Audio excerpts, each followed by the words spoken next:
Today on This Week Health. It's funny to see the super overheated economy now towards, well, we're starting to trend towards some recessions. And so there's a lot of rethinking of how organizations are purchasing, how they're going to the cloud, how they're instituting different technologies. People are still looking for ways to automate. How do we overcome all of these different, almost head snapping changes that have occurred in the last year?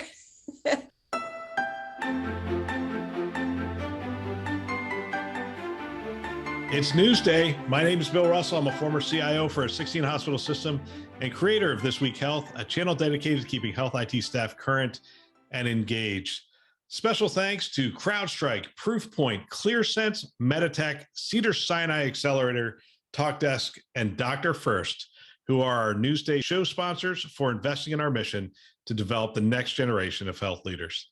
All right, it's Newsday, and today we are here with Patty Hayward with Talkdesk. Patty, it's always great to catch up with you. Always great to catch up with you too, Bill. Thanks for having me. We are recording pretty early in the morning here. You are on the East Coast. You're in Miami. I'm in Florida as well. Where are you headquartered out of? Where do you usually? Normally I'm in Scottsdale, Arizona, so this is a little early for me. Wow. Yeah, this would be like 5 o'clock in the morning for you. Exactly. So we'll give you a little grace on some. Well, actually, we're not going to give you grace on the topics. We're gonna go after some challenging topics today. But we're going to talk safety in hospitals. It's going to be one of our topics. That will be a tough one to talk about. We're going to talk about the main challenges in cloud adoption. We'll talk somewhat about some old care models, and then Cedars has done some interesting stuff on creating these feedback loops, and I want to talk to you about it because that's one of your areas of expertise. So we are going to dive in with a hard story to start with. So Tulsa, Oklahoma hospital shooting, gunman who killed 4 had been a patient of a victim, police chief says. This, we're pulling this from CNN.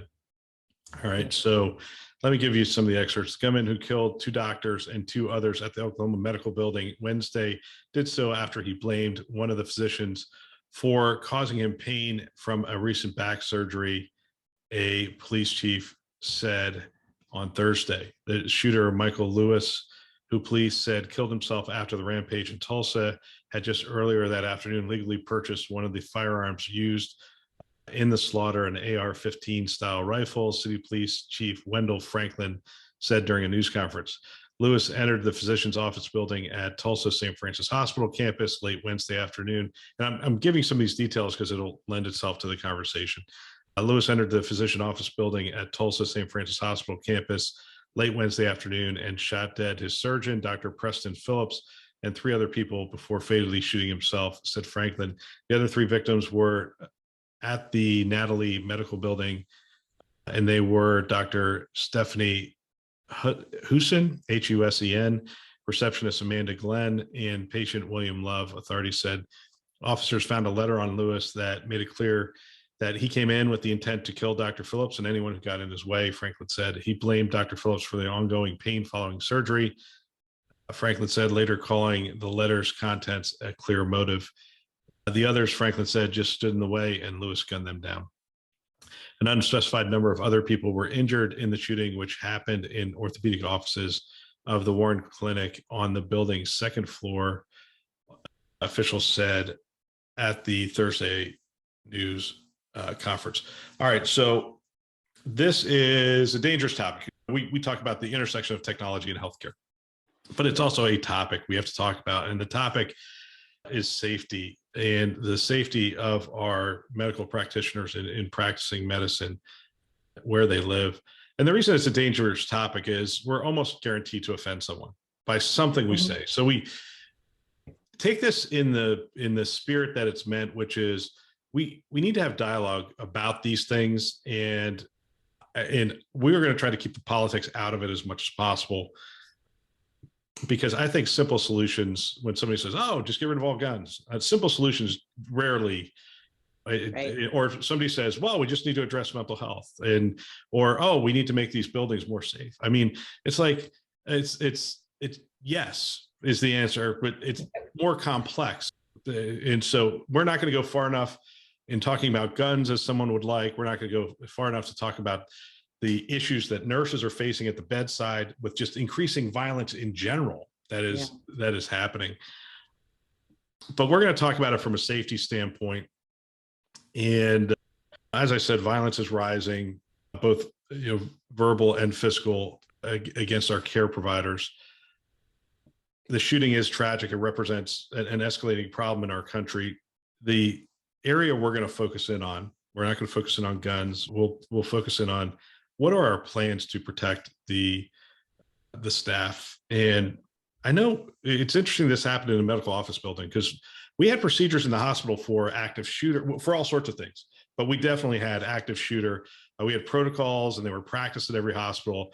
This incident didn't happen in a hospital. It's a medical office building. I get that. And to be honest, I'm not sure that our procedures covered all locations we practice medicine. And I'm not sure it would have mattered in this case either, because it only lasted a couple of minutes. It's not like it was an active shooter kind of thing. It just a person intent on coming in and doing something. I think clearly coming out of this, most health systems will look at their protocols and hopefully do that with professionals. It's almost like cybersecurity. We think we know all the different ways they're going to come in, and then they get creative and other things pop up. And in these kinds of things, we think, well, it's only going to be a gun. Well, what if it isn't a gun? What if it's something else? What if it's a bomb? What if it's a whatever? And those professionals, they stretch our thinking, and it's just their profession, right? So they're constantly thinking about worst case scenario. Somebody walks into an ED and they're intent on killing people. What are those scenarios we need to plan for? And how do we get in front of that? But it's hard once a person has decided that death is a viable outcome for them. It's really hard to protect against that. There's a lot of different ways they go.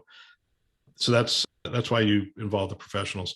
But to be honest with you, in this case, I'm not sure even in our health system was very vigilant in this specific area around guns. And we'll go to danger at the bedside for nurses and that kind of stuff in a minute.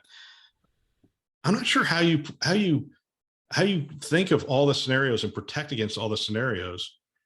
I agree. I mean, I think you made a very good point of engaging outside professionals whose job it is to think about these sorts of things.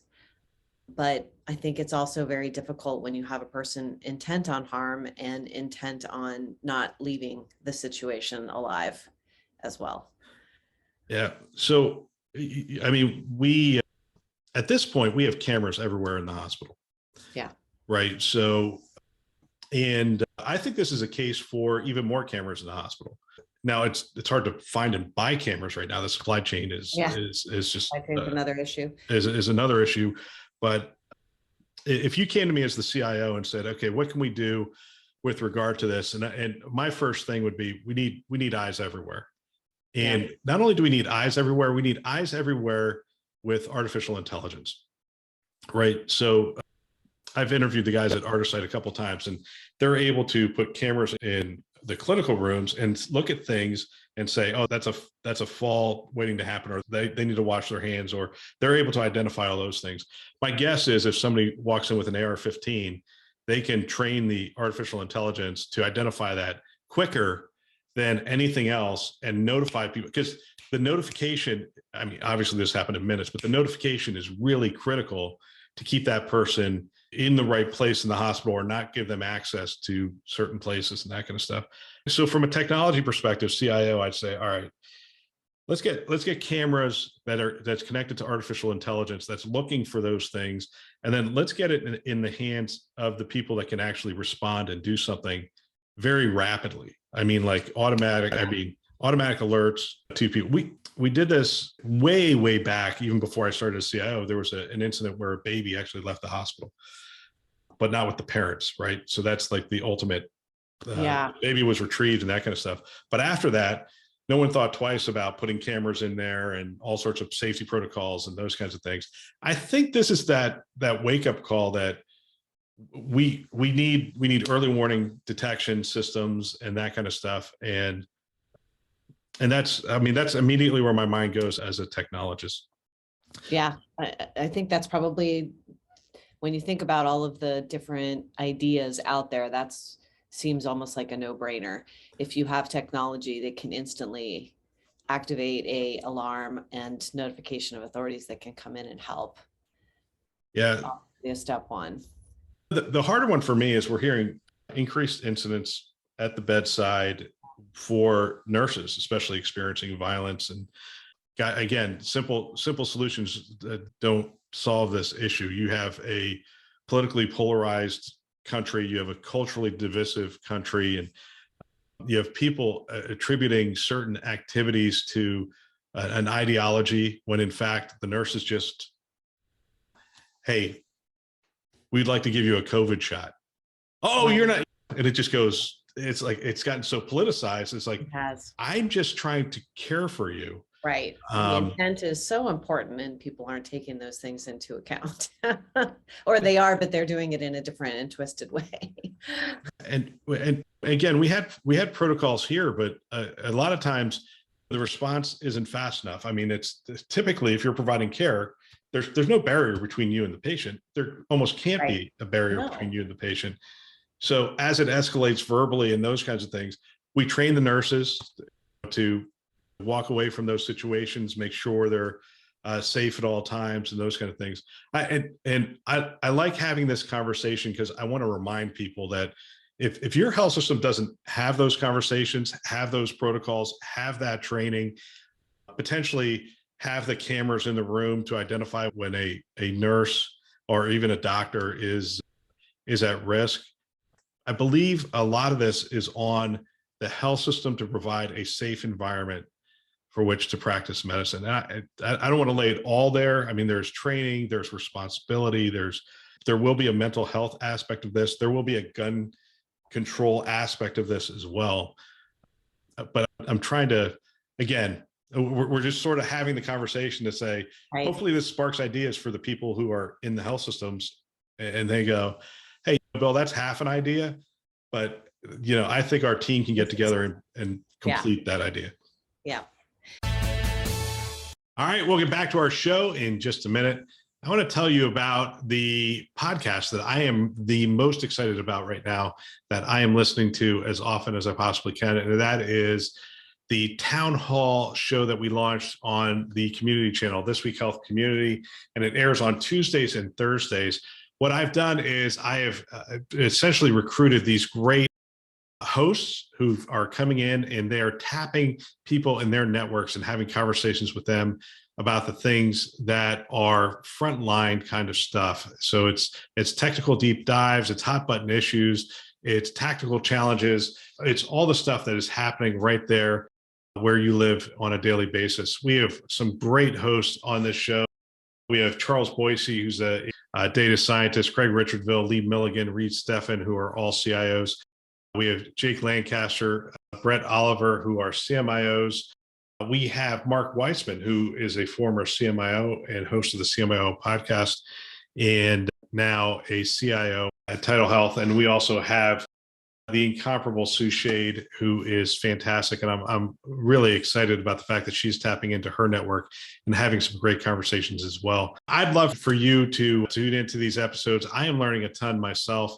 You can subscribe on our community channel, This Week Health Community. You can do that on iTunes, on Spotify, on Google, on Stitcher, you name it. We're out there, and you can subscribe there and start having a listen yourself.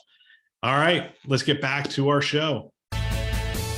Let's hit a couple of these stories. The three main challenges with cloud adoption and how to fix them. This is Becker's article, and Becker's is usually a summary of something else, right? So they're summarizing a McKinsey article.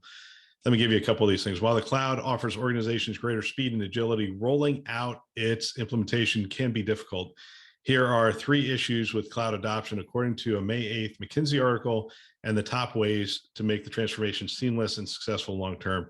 And then you have 3 bullet points. One issue with cloud adoption is the lack of focus on its business value. To overcome this, clearly define the business and IT value and how it relates specifically to your organization. Do you want to talk about each one of these as we hit them, or do you want me to hit all three and come back? Yeah, let's start with that one because that's a big one. I think Yeah.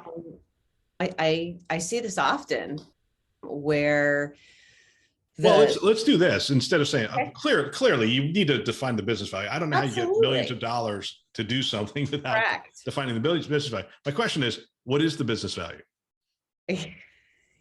That is a really good question. And I think too often people are not looking at the bigger picture when it comes to the business value. They're looking at the immediate issue that they need to solve, which is great. And I think you definitely need to do that, but you also need to go further to look at a larger plan and how it all comes together. I think especially when you're looking at adoption of cloud technology, you can't just be the, well, we're going to save money from on-prem to cloud. You also need to look at how it integrates into your other systems. How is everything coming together? And how are we looking at governance of all of the different aspects of the new processes and procedures? I think that the larger plans tend to be a little thin when you're first thinking about things. So I think that fleshing out all the processes and the procedures along with the business value and how all that intersects is going to help really improve what that business plan looks like. So here's the challenge with the business plans that I've looked at. Okay. And I had to put these plans together as well. And even some of my older ones I look at and I go, I missed that a little bit. But the business value. So most people are too simplistic and they say, well, we're going to move to the cloud and save money. And if it doesn't save money, they don't move to the cloud. And if it does save money, they do move to the cloud. And the reality is you don't realize a business value of savings unless you do something, right? So I will be the first to tell you, you can automate the heck out of a cloud environment because it's programmable. It's literally designed to be automated, whereas a lot of your systems that you have in your data center are not. But what is the value of automation? You need less people to do things. All right. So you have to take action on that and say, okay, we're going to move these people over here and these people over here. We now have, instead of a team of 20 people overseeing these servers, we now have a team of 5 people overseeing these servers. And by the way, if you think those numbers are silly, it's not silly. I mean, quite frankly, I could oversee a data center for a hospital with thousands of servers from this computer myself at this point. I mean, it's getting to the point. I remember when Cisco first went to all this programmable and automated stuff, and I went to one of my major clients was MasterCard at the time, and all these teams had massive network teams that were doing this stuff, and MasterCard had like 3 people for a worldwide network that was millions and millions of dollars in value because they'd automated the heck out of everything. And these people weren't like sitting at their desk the whole time. They could go out to lunch with me. They could, because they had alerts that were coming to them, they could respond to things and stuff. So anyway, but that leads to the second aspect of the business value, which is agility, right? The ability to respond to the changing environment. And one of the things I always talk about with agility is when the business is growing, we have no problem as IT going and saying, hey, we need more capital, we need more dollars, we need grow the data center, we need more computers and that kind of stuff. We are about to enter what I think is going to be a contractionary period where health systems don't have as many patients because we don't have as much discretionary income. We're heading into a recession, and in those we think healthcare is recession proof, but at the end of the day, people stop doing elective procedures and those kind of things, so our volumes go down and whatnot. But at the end of the day, IT never offers anything back. Hey, the business shrank a little bit. Let me give you some of the overhead that we needed to run the business at this level back to you. And if you do the cloud right, if you do the negotiations, the contracts right, and the architecture right, you should be able to flex up and flex back down and save the organization some money. Now, it doesn't happen on a dime. It doesn't happen like in May. It happens on contract renewal. And if you do it right, there should be an annual true up, which brings down the overall cost of things. So when we look at business value, if you just look at cost, you're going to miss it. If you look at agility, you're going to get closer to a bigger picture. And then if you look at overall functionality, you're going to be able to deliver to the organization. You're going to be able to take it to the next level, which is to say, all right, what kind of organization are we trying to become? Oh, we're trying to become a consumer-driven organization. And maybe consumer is the wrong word here, but a patient-centric, whatever your terminology is as your health system. Okay, well, the cloud gives you more opportunity to do that. We can plug in more tools. We can do more communication back and forth. We can do, Twilio alerts. We can do all sorts of things. And if you build the complete case, then when you're sitting in front of the board, you might get away with a partial case to your boss. And then you go to the leadership team and it gets a little harder. And then you go to the board and it gets a little harder. Because typically when you're sitting with the board, it's not just healthcare people. I mean, I remember we had one technologist. He would always grill me on the architecture. But then I had business people who were sitting there going, what's the value to the business? They were always asked, what's the value to the delivery of care at St. Joe's? So I think we need more comprehensive business value conversations around cloud. So that's point number one. Man, we hit that one pretty hard. We did. let's go to the second one. Having a short-term focus on the transition leads to being underplanned. To avoid this situation, identify the business processes that need to transform with cloud adoption that could stand to gain from the transition. One of the biggest mistakes I always tell people I made in our cloud transition was I assumed IT would be behind me and I would have to convince the rest of the organization. It was the exact opposite. Exact opposite. IT revolted. They were just like, no, we're not going to the cloud. The cloud's evil and it's not secure and it's too much latency and all this other stuff. And so we made so many mistakes there. We didn't put the career paths in place to move them from, on-prem. You have to move their career paths from on-prem to cloud. What does my life look like? Yep. And that kind of stuff. So that's one of the things that we missed. What other things you think are missed in the transition? And I think that technology, when you think of the legs of the stool, right? I always talk about the three legs of the stool. You have technology is one, then you have culture, and then you have process. And so you hit the culture piece there when you talked about you've got to educate people on what it means to them personally, because we're all sort of inherently selfish creatures of what is this going to do for me and my position. And so thinking about how their role is going to change, and then looking at what the different processes that you are going to need to change that will be impacted in order to get that return. Because if you just try to adopt things and do things the way you've always done them, you're not going to succeed. So being able to go from, let's say your call center product is on-prem and you have to be at a physical phone, being able to then go and allow people to work from home or to be able to flex, like you talked about, that agility is huge when you are in the cloud. You have this ability to flex up and to flex down, which is both are very important, especially some people are really seasonal. You go to a real seasonal town. We sit here in Florida. There's oftentimes in the winter, you have a much heavier load than when you have the summer and folks go back to their houses that are in the north part of the country. So you need to be able to flex up and flex down. And in order to be able to do that, you need to look at your procedures and your processes that you're putting together in order to accomplish that, as well as your work staff. Do you have folks that are seasonal, or do you have folks that are more permanent fixtures in your organization? And I think thinking about all of those different things, as well as flows of how calls come in and where they're routed and all of those different aspects, that's just one example of something you could do differently if you're cloud-based versus if you're on-prem.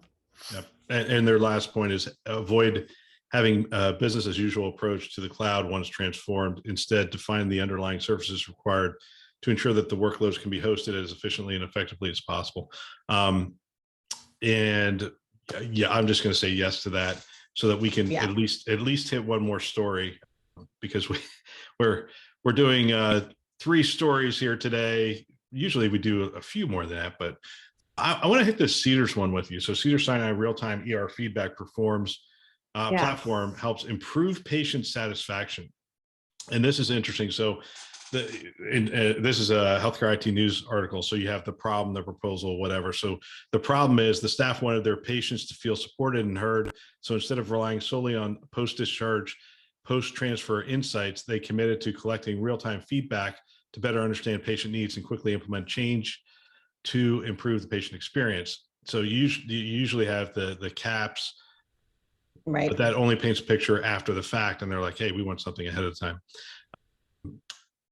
So the proposal, knowing how busy the ED can be, we didn't want to have time. We didn't have time to integrate a complex platform that conflicted with our existing workflow. He continued, fortunately, working with our vendor Feed Trail, our customer success manager streamlined onboarding and made recommendations so new processes didn't interrupt our staff or our patients. Staff implemented bi-monthly rotating initiatives to dig into specific aspects of the ED patient experience, such as care communication, cleanliness, and wait experience, to ensure they exceeded patient expectations and received the care they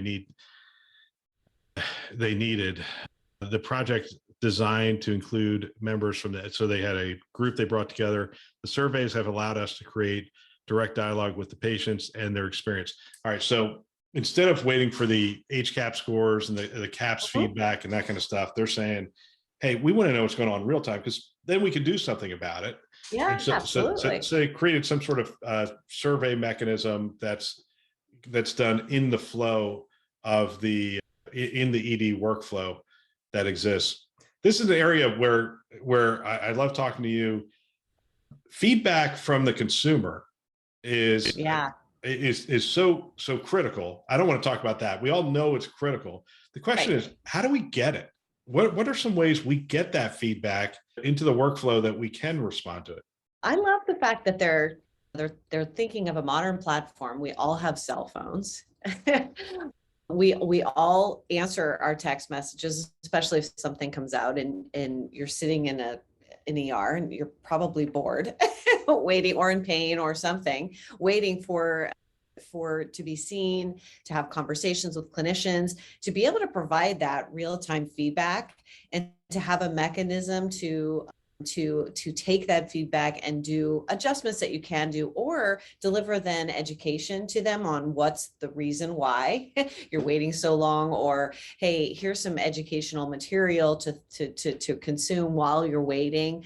Those sorts of things are pretty satisfying. They would be to me as a consumer to understand, because I think so much of what's happening with the cues that you see in the ER are based on things that are happening in the moment, right? They're very busy because maybe they had a trauma come in and that consumed a large portion of the staff. Well, if you don't have something that is life-threatening, you're going to be a little more understanding when you have something like that happening. So being able to give information out in real time, I always think about it like at the airport. It's always awful when you have things that are delayed, but you want more information. You want more feedback. You want to understand why. You want to understand, okay, well, what's the next option for me? Those sorts of things. To be able to provide something like that in real time, that's pretty cool. I love the fact that Cedars is trying new things and they're looking at ways to have real-time feedback and to incorporate that information. And they're being very purposeful in what they're attacking, which I think is also really good. Yeah. So as you said, I mean, the mechanism here is text message. And two of the things they share here, which I think are really key, is they share short, relevant surveys at the key point during the visit. Short and relevant.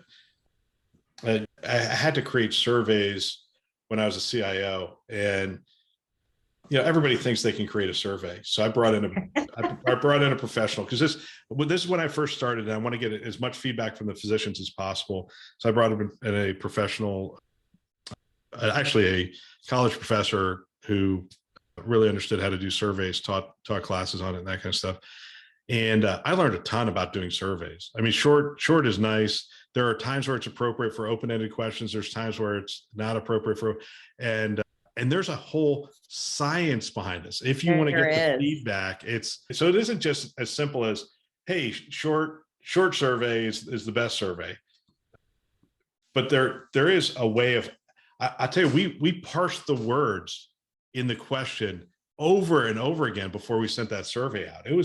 It's like, well, if you ask it this way, you're going to get this kind of response. Is that the kind of response you're really? I'm like, no, I want this kind of response. Like, well, then you have to change these words to say this. I was like, wow. So you can see how surveys can really steer the response. You really have to think through the wording. where it's Absolutely. delivered, how it's delivered. There's a whole aspect of that. And I don't want to keep saying we should bring in professionals, but I don't know. Maybe I'll find somebody and interview them on putting together good surveys. Surveys are really, really hard. We've done a lot of them in our work here in our research. And I always think I'm asking one question, then I speak to the professionals because we do work with professionals on those. And I always end up changing the question that I'm asking based on their advice. It's amazing. So last couple of minutes here, what's top of mind? What's going on in your world? Oh gosh. I think that the world is changing a lot right now. And I think if you are standing still, you're going to get past. I think the economy has really shifted dramatically right now. I think in the last 90 days, we've seen some big shifts. So I know everybody's thinking differently. Everybody was very worried before about hiring and hiring and hiring. And I think everybody's starting to sit back a little bit too. So it's funny to see sort of the super overheated economy now towards, well, we're starting to trend towards some recessions. And so there's a lot of rethinking of how organizations are purchasing, how they're going to the cloud, how they're instituting different technologies. I think people are still looking for ways to automate. And I think that's really important. So been working with a lot of organizations on how do we overcome all of these different almost head snapping changes that have occurred in the last year. Because as well as I do in healthcare IT, we don't start processes or buying cycles and then finish them in a couple of months. They happen over a period of 12 to 18 months. And so to have these kinds of big shifts has been quite challenging, I think, for a lot of organizations in their planning. Yeah, it's interesting. Over the last week or so, I've heard of a fair number of organizations that are not only slowing down hiring, but actually doing some reductions. And I was like, wow, that's the first time I've heard that talk in a while. Exactly. And then the other thing is I'm talking to my team. So I'm an economist by training, right? So I have my economics degree and I read a lot of books on economics and that kind of stuff. And I'm looking at this, I'm going, look, we're already in a recession. We'll wait until the numbers actually say we're in a recession, but we're already in a recession. And there's so many factors that are going into it. But at the end of the day, this is where we're heading. We have supply chain issues. I talked to a health system that had a 22-month wait time to get switches and routers because of the chip shortage and supply chain issues. And I'm like, yeah, I'm just looking at all these things going, okay, we're heading into a recessionary period. And I just showed my team our plan for next year. And they're like, you're planning for growth? And because now the news is starting to catch up with, hey, this is going to be a bad economy and that kind of stuff. It's like, we shouldn't plan for growth. We should, hunker down and do the same thing. But retraction a lot of times is an opportunity. And the opportunity is all these half-baked ideas and half-baked solutions and these solutions that aren't well integrated and that kind of stuff. Their messages fall down and you'll see them go away. They won't have revenue, whatever. And so you have this natural, when the economy retracts, you see a whole bunch of stuff go away and the noise goes away. A lot of that noise will go away. And then it becomes more obvious where the value is. And I'm like, if we believe in our product, we believe in our solution, we believe in what we're doing, I don't think it's inappropriate to plan for growth going into next year. But recognizing it's a different world than it was just 6 months ago. Exactly. And you better be more spot on, like you just said, with what your value propositions are and what your returns are going to be and how you're going to get to those returns. So I think that is all extremely relevant because there still is need for a lot of solutions. We still need to continue to move forward with a lot of digitizing of the health system, et cetera.